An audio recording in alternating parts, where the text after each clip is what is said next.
Hey everybody, welcome to the workshop. In today's episode, we're going to be building a bench hook for bookbinders. So, a bench hook, very simply put, is something to be able to hold your material up against your workbench without the whole thing sliding. And I've got a bunch of projects that I'm going to be doing that's what I need.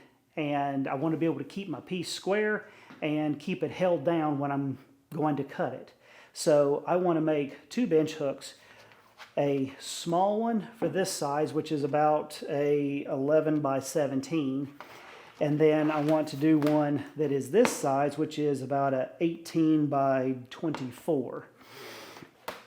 So the bench hooks are standard bench hooks, nothing special here, but they're just going to be sized to put the self-healing mat, so when I'm doing my bookbinding and I'm cutting on it, it doesn't mess up my surface. So this is what we're doing today, so let's get started.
Excellent. Both of them came out exactly the way I wanted them to. This one right here,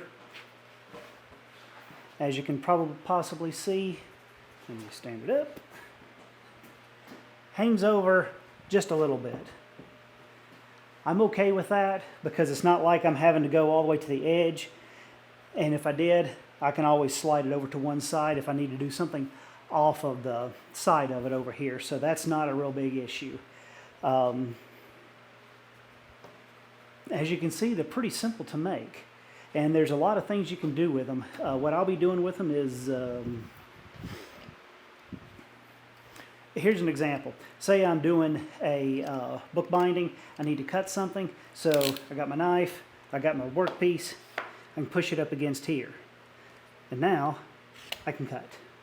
So that right there is really pretty much the basis of what I'm doing, and what a lot of the bench hooks are for, because on other cases, if you're doing some woodworking, you can put it, say, off to the side like this, and then you got your saw, and then you can saw it off. So they're pretty versatile, and it's a very simple project. Usually, if you're getting into woodworking, this is a great starter project. Now, like I say, obviously I'm doing this for bookbinding, but it's going to be done for the same thing. So this one over here is a short one. As you can see, I cut it wider than it needs to be. Basically, I just left this the same width and just cut it down. And the reason for this is later on, I've got the idea of getting me, say, another piece to cut and make sure that this angle right here is nice and square. So then that way I've got an actual square to register up against. I've got projects in the future, so when I get there, I may do that, or I may do it another way. Don't know yet. So leaving that option open. So that's why this one is wider than what the piece is. So, but everything came out great. Well, I hope that you enjoyed this video. If you did, please like, share, and subscribe, and I'll see y'all again next time in the workshop.